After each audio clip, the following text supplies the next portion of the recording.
Jennifer Adams sat in the third row of the Oprah Winfrey Show audience. Her perfectly styled blonde hair and carefully chosen outfit reflecting the image that had made her famous, the ideal mother who had it all figured out.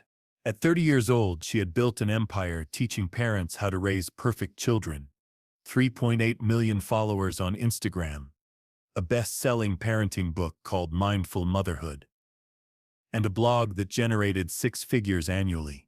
What her millions of followers didn't know was that the woman who taught others to connect with their children hadn't had a real conversation with her own kids in months.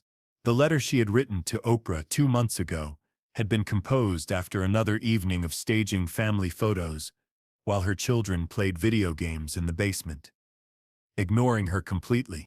How do you explain to someone that you've become an expert on parenting everyone else's children while failing catastrophically with your own? How do you admit that the perfect family millions of people aspire to have is actually falling apart behind the Instagram filters? The irony wasn't lost on Jennifer that she was sitting in an audience seeking advice about family relationships when thousands of parents turned to her daily for guidance on connecting with their children. Her latest blog post, published just yesterday, was titled 10 Ways to Build Deeper Bonds with Your Kids, and had already received 50,000 shares. But Jennifer couldn't remember the last time her own children had voluntarily spent time with her without being paid or bribed. Today's show theme was when parenting experts lose their way, and Oprah was discussing the pressure on public figures who give family advice, the toll of maintaining perfect images, and the crisis that occurs when the people teaching connection have lost connection themselves.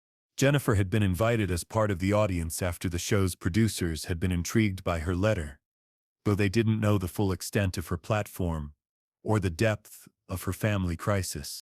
But sitting there listening to Oprah talk about authentic parenting and the courage to be vulnerable with children, Jennifer felt like a walking contradiction. How could she discuss real family relationships when her own family was held together by scheduled content creation and staged interactions? How could she admit to struggling when millions of parents depended on her to have all the answers? She thought about her morning routine, waking up before her children to apply makeup and style her hair for the Real Mom morning posts, staging breakfast scenes while her kids ate cereal in front of the TV, creating content about family time while her actual family avoided her because everything became work when she was around. The moment that changed everything came when Oprah asked the audience a question that seemed to slice straight through Jennifer's carefully constructed image. How many of you have ever felt like you've become so focused on being seen as a good parent that you've forgotten how to actually be one? How many of you have traded authentic connection for the appearance of connection? Jennifer's hand went up before she could stop herself, and immediately she felt the familiar anxiety that came with any moment she wasn't controlling the narrative. But something about Oprah's presence, about being in a space where honesty was valued over perfection, made her keep her hand raised. Oprah noticed the woman whose appearance screamed parenting influencer. The perfectly coordinated outfit, the professional hair and makeup, the confident posture that suggested someone used to being photographed. But more importantly, she noticed the sadness in Jennifer's eyes, the look of someone who had achieved everything they thought they wanted and discovered it wasn't what they needed. She walked over to Jennifer's row with that intuitive grace that had made her America's most trusted voice on family and relationships, understanding somehow that this woman's story would resonate with parents everywhere who struggled with the pressure to be perfect. "What's your name, honey?" Oprah asked, settling into a chair that had been brought over, sensing that this conversation would require time and considerable vulnerability. "Jennifer Adams," she replied, her voice carrying the polished confidence of someone who had given hundreds of interviews, appeared on countless podcasts, and spoken to audiences more often than she had intimate conversations with her own family. "Jennifer, tell us what you do," Oprah said, though something in the woman's presentation suggested she was in the business of family advice. "I'm a parenting blogger and author," Jennifer replied, which was both completely accurate and completely inadequate to describe the influence she wielded in the parenting world. I have a blog called Mindful Motherhood, with about I've written a best-selling book about conscious parenting, and I create content helping parents build stronger relationships with their children. The audience reacted with recognition and interest. Several people nodded, and a few whispered to each other. They knew who she was, had probably read her blog or followed her advice. 3.8 million followers, Oprah repeated slowly. That's incredible influence in the parenting space. You must feel a tremendous sense of purpose, knowing you're helping so many families. I should, Jennifer replied, but her voice carried no pride, no satisfaction, no joy in what should have been meaningful work. I should feel fulfilled, knowing I'm making a difference in children's lives. But I don't. The studio was beginning to understand that they were about to hear something unexpected, not a celebration of parenting expertise, but an examination of its hidden costs. Tell us why, Oprah said gently, recognizing the signs of someone who had been carrying a heavy burden alone. Jennifer looked around the studio, at faces that included parents who had probably followed her advice, people who had turned to her for guidance on the most important job in the world. For 3 years she had been the expert with answers, the mother who never seemed to struggle. Because I've become so good at teaching other people how to parent that I've forgotten how to actually be a parent myself, Jennifer said, and the words seemed to tear something inside her as she spoke them. Because my own children see me as a content creator first, and a mother second. Because I've turned every moment of our family life into a teaching opportunity instead of just living it. The audience was beginning to grasp the magnitude of what she was describing. This wasn't about being busy or overwhelmed. This was about the complete transformation of motherhood into performance. Give us an example, Oprah said, understanding that specifics would help people understand how this had happened. Jennifer was quiet for a moment, choosing which truth to share first among the many painful realizations she had been avoiding. Last week, my 8-year-old son Jake fell off his bike and scraped his knee, she said, her voice steady despite the content. Instead of just comforting him, my first instinct was to grab my phone and document it for a blog post about handling childhood injuries with mindfulness. She paused, the irony almost too painful to articulate. Jake looked at me and said, "Are you going to turn this into work too, Mom?" And I realized, that's how he sees every interaction with me, as potential content, not as genuine connection. The studio was completely silent now, witnessing the confession of someone whose expertise had become a barrier to the very thing she was supposed to be expert in. What about your other children? Oprah asked. Do they feel the same way? Jennifer's composure cracked further as she thought about her 2 daughters, 10-year-old Emma and 6-year-old Lily. Emma refuses to be in photos anymore, Jennifer said, tears starting to form. She says she's tired of pretending our family is perfect for the internet. And Lily asked me last month if I would still love her if she wasn't cute enough for Instagram. The audience gasped audibly, understanding the devastating impact that constant content creation was having on these children. A 6-year-old worrying about being Instagram-worthy, Oprah said, her voice heavy with concern. How did that make you feel? Like I had completely lost my way as a mother, Jennifer replied, her voice breaking completely. Like I had taken the most important job in the world and turned it into a business opportunity. Like I had forgotten that my children aren't content. They're human beings who need their mom, not their personal brand manager. The studio was witnessing something profound, the complete breakdown of someone who had built a career on having all the answers about parenting. Jennifer, Oprah said, what do your children need from you that they're not getting? The question hit Jennifer like a physical force, making her confront something she had been avoiding for months. They need me to put the phone down, she said, immediately, as if she had been waiting for someone to ask. They need me to stop analyzing every interaction for its teaching potential and just be present with them. They need me to ask about their day because I care, not because I'm looking for content. Her voice was growing stronger as she continued. as if finally speaking these truths was giving her permission to feel the full weight of what she had lost. "They need me to make mistakes and show them it's okay to be imperfect," she said. "Instead, I've been modeling this impossible standard where everything has to be documented and optimized and shared with the world." Oprah leaned forward, understanding that this conversation had moved far beyond social media into something much more fundamental about authentic relationships and the courage required to be real with the people who matter most. "When was the last time you had a genuine conversation with one of your children?" Oprah asked. "Not for content, not for teaching, just because you wanted to connect?" Jennifer stared at her, the question exposing a reality she had been avoiding. "I honestly can't remember," she admitted, her voice barely audible. "Every conversation becomes a blog post. Every problem becomes a teaching moment. Every cute thing they say becomes an Instagram story. I've turned my children into characters in my content instead of treating them like the complex, unique individuals they are." That's when something extraordinary began to happen. From the production booth, Oprah received a signal that would change the entire direction of the show. "Jennifer," Oprah said, her voice carrying a warmth that suggested something special was about to happen. "I want you to know that when we received your letter, we didn't just invite you here. We also reached out to some very special people who wanted to be part of this conversation." Jennifer looked confused, unsure what Oprah meant. "Would you like to see them?" Oprah asked, gesturing toward the wings of the studio. Before Jennifer could respond, 3 figures emerged from backstage that made her heart stop completely.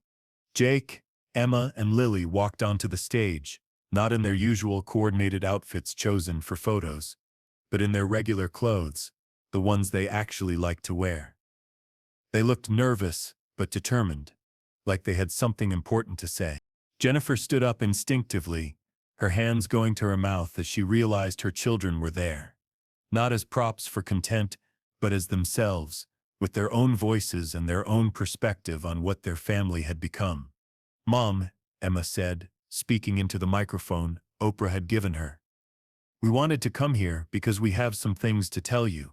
The studio fell completely silent, understanding that they were about to witness something unprecedented. Children addressing their parents' behavior on national television. "We love you," Jake said, his 8-year-old voice carrying a wisdom that surprised everyone. "But we miss you. We miss the mom who used to play with us without taking pictures, who used to read us stories without turning them into lessons." Lily, the 6-year-old, stepped forward with the fearless honesty that only small children possess. "I don't want to be in videos anymore," she said simply. "I just want to be your little girl, not your little girl for the internet." Jennifer was crying openly now, seeing herself through her children's eyes for the first time in years. "Emma," Oprah said gently, "what would you want other kids to know about having a mom who's famous for parenting advice?"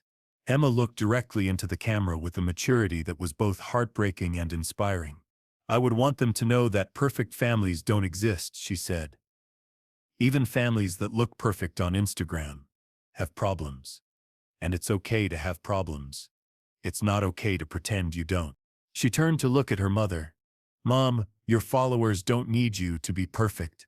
They need you to be real, and we need you to be our mom, not the internet's mom." The studio audience was witnessing something revolutionary.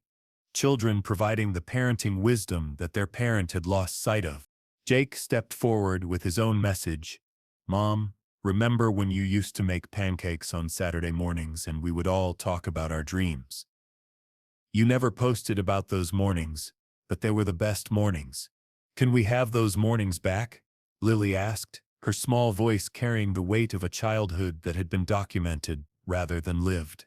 Jennifer knelt down to her children's level, finally doing what she had been teaching other parents to do for years. Getting on their level, making eye contact, being fully present.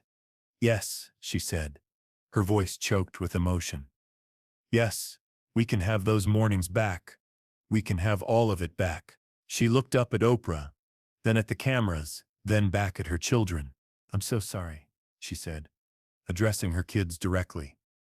"I got so caught up in helping other families that I forgot to take care of our family. I got so focused on being seen as a good mom that I stopped actually being one. Emma stepped forward and hugged her mother, followed by Jake and Lily. The embrace was genuine, unposed, and more powerful than any staged family photo Jennifer had ever posted.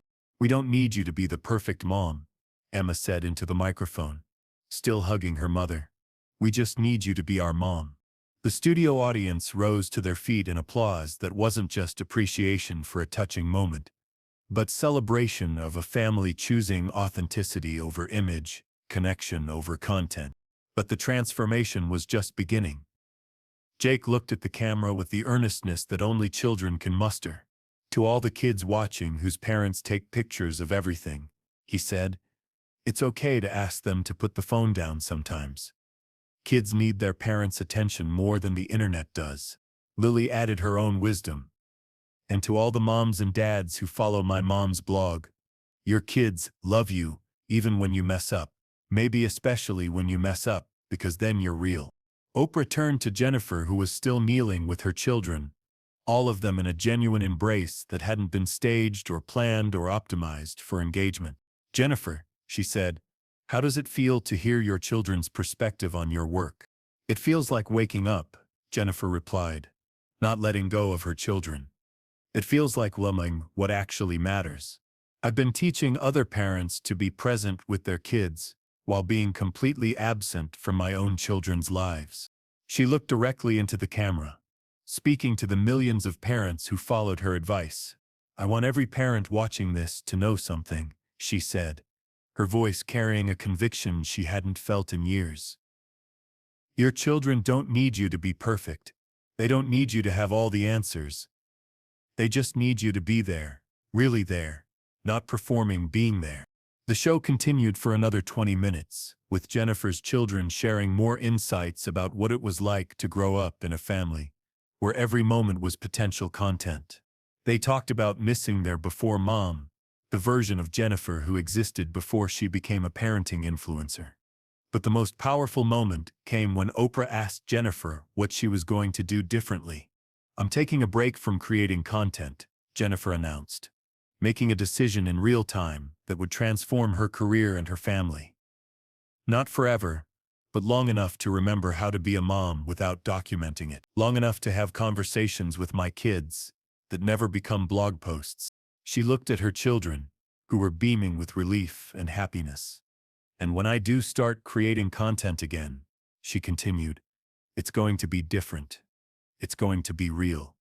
It's going to include the mess and the mistakes and the moments when I don't have answers, because that's what real parenting looks like." Emma squeezed her mother's hand. "Can we go home and make pancakes now?" she asked. "Without taking pictures?" "Yes," Jennifer said, laughing through her tears. "We can make pancakes every Saturday for the rest of your childhoods if you want, and none of it has to be for anyone but us." The episode ended with Jennifer walking off stage with her children, not in their usual posed formation but like a real family. Jake skipping, Lily holding her mom's hand, Emma walking close beside them, all of them talking and laughing without anyone documenting the moment. The show aired 6 weeks later, and the response was unprecedented. Real parenting became a trending hashtag worldwide. Thousands of parenting influencers began sharing more authentic content about their struggles and mistakes. Child psychologists reported that the episode had sparked important conversations in families about the impact of social media on family dynamics. But perhaps the most meaningful response came from Jennifer herself. 4 weeks after the show aired, she posted her first piece of content since the taping. Not a polished blog post, but a simple photo of pancakes on a messy kitchen table, with the caption, "Saturday morning, no filters, no staging, no lessons. Just, Dear Oprah," she wrote in a letter 2 months later. "I wanted you to know that taking a break from being a parenting expert has made me a better parent. My children and I are rebuilding our relationship on the foundation of who we actually are, not who we perform being." She described how the experience had transformed not just her family relationships, but her understanding of what it meant to influence others as a parent. "Most importantly," Jennifer wrote, I've learned that the best parenting advice I can give is this. Put down the phone, ignore the pressure to be perfect, and just love your kids exactly as they are. 6 months later, Jennifer was featured in a follow-up episode of The Oprah Winfrey Show. She appeared with her children, but this time they weren't there as props. They were there as partners, sharing their family's journey toward authenticity.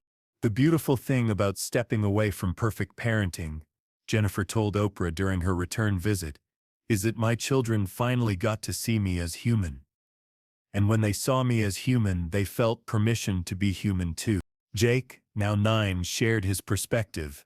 My mom isn't perfect anymore, and that's better, because now we can mess up together, and it's okay. Emma, 11, added, other kids ask me what it's like having a famous mom, and I tell them it's cooler now, because she's not trying to be famous, she's just trying to be my mom. Lily, 7, summed it up, with the wisdom that only children possess. My mom learned that being a good mom isn't about looking like a good mom. It's about feeling like one. A year later, Jennifer Adams still writes about parenting, but her content has transformed completely. Instead of prescriptive advice about raising perfect children, she shares honest stories about learning to parent imperfectly. Her readership has actually grown, drawn to her authenticity rather than her expertise. I learned that influence isn't about having all the answers, Jennifer reflects. It's about being brave enough to share your questions, your mistakes, your real experience of figuring it out as you go. Her children are now active collaborators in her work. But on their own terms, they help decide what stories can be shared and which moments belong only to their family. They've taught their mother that the most valuable content isn't the most polished, it's the most honest. The Saturday morning pancake tradition continues, completely undocumented and completely perfect in its imperfection. Jennifer has learned that the best family moments aren't the ones that get the most likes. They're the ones that create the most connection. I thought my job was to teach other parents how to raise their children, Jennifer says, looking back on her journey. But my children taught me that my real job was simpler and more important.